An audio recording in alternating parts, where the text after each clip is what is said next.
स्वागत है आपका आपके अपने चैनल देसी खबरों में। सीरियल गिरिश कहलाता है में अब फाइनली रूही की चालबाजियों का पर्दाफाश रोहित ने कर दिया है सभी घर वालों के सामने। जी हाँ, आप लोगों ने बिल्कुल सही सुना। यहाँ पर रूही जब अरमान और अबीरा की शादी को लेकर बहुत ज़्यादा परेशान है और उसने फैसला करा है कि वो शादी होने से पहले कुछ भी करेगी, पर लेकिन अरमान को पागल रहेगी। तो यहाँ पर ये सारी बातें रोहित ने सुन ली हैं जो कमरे के बाहर खड़ा था। पर लेकिन यहाँ पर रोहित ने गुस्से से नहीं बल्कि दिमाग से काम लिया है। उसने फैसला करा है कि वो सभी घर वालों के सामने रूही का पर्दाफाश करेगा और रूही को मजबूर कर देगा कि वो अपना सच सभी घर वालों के सामने उगल दे। और यहाँ पर होता भी ऐसा है। और यहाँ पर रोहित ने जानबूझकर राय कर दी है रोहित से, और इस चीज़ का भरपूर फायदा उठाकर वो अरमान अबीरा की बार बार बात करता है। और यहाँ पर गुस्से में आकर रूही कहते हैं कि तुम चाहते क्या हो, मेरा अरमान कल भी मेरा था, आज भी मेरा और हमेशा मेरा ही रहेगा। यहाँ पर रूही ने गुस्से में आके अपना सच खुद ही कबूल कर लिया है। उसने अपने पैरों पर खुद ही कुल्हाड़ी मार ली है। और यहाँ पर रोहित कहता है कि रूही, मुझे पहले से पता था कि तुम मुझसे प्यार नहीं करती हो, पर लेकिन ये सारी बातें मुझे खुद तुम्हारे मुंह से सुननी थी जो आज मैंने सुन ली। अब तुम्हारा पर्दाफाश हो चुका है, अब तुम इस घर में एक पल नहीं रहोगी।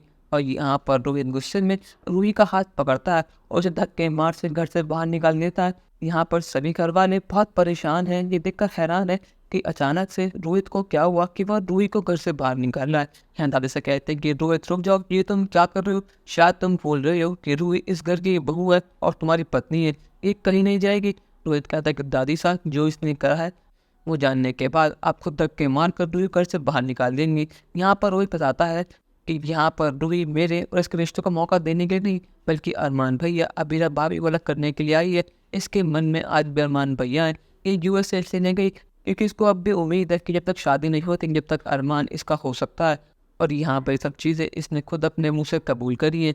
यहाँ पर रूही माफ़ी की भीख मांगती है। वो कहते हैं कि रोहित गुस्से में आके वो सब चीज़ें निकल गई, पर लेकिन मेरे मन में मेरे दिल में बस तुम ही हो। यहाँ पर रूही का रास्ता लगने के बाद यहाँ पर विद्या थप्पड़ लगाती है रूही को और कहती है कि मुझे लगा था कि तुम मेरे बेटे से प्यार करती हो, पर लेकिन तुमने मुझे गलत साबित कर दिया। तुम तो घर तोड़ने आई थी बल्कि बसाने की जगह। पर लेकिन रूही, अगर आईने से तुमने घर की तरफ देखा या मेरे दोनों बेटों को एक आंख उठाकर देखा तो मुझसे बुरा और कोई नहीं होगा। यहाँ पर ऐसा कहते हैं कि रोहित, इस शुभ काम में देरी कैसे कर रहे हो? अभी के भी धक्के मारकर रूही को घर से बाहर निकाल दो। और वो कहती है कि अरमान, तुम्हें आज के आज ही इन दोनों के डिवोर्स पेपर रेडी करवाने होंगे और मैं चाहती हूँ कि जल्द से जल्द इनका डिवोर्स हो जाए, क्योंकि अगर रूही एक पल भी इस घर में रहेगी तो ये घर तबाह हो जाएगा। अरमान कहता है कि रूही, मुझे लगा था कि तुम सच में रोहित से प्यार करती हो, पर लेकिन तुमने साबित कर दिया है कि तुम किसी की सगी नहीं हो, ना अपने घर वालों की, ना मेरी, ना रोहित की। अब तुम्हें इसका भुगतान करना होगा। तो जिंदगी भर हमेशा अकेली रहोगी। तुम्हारे पास एक मौका जिंदगी में आगे बढ़ने का, पर लेकिन तुमने उस मौके को ठुकरा दिया। अब तुम्हें उसका भुगतान खुद ही करना होगा। यहाँ पर मनीषा तो बहुत ज़्यादा खुश है कि फाइनली रूही नाम की आफत इस घर से जा रही है।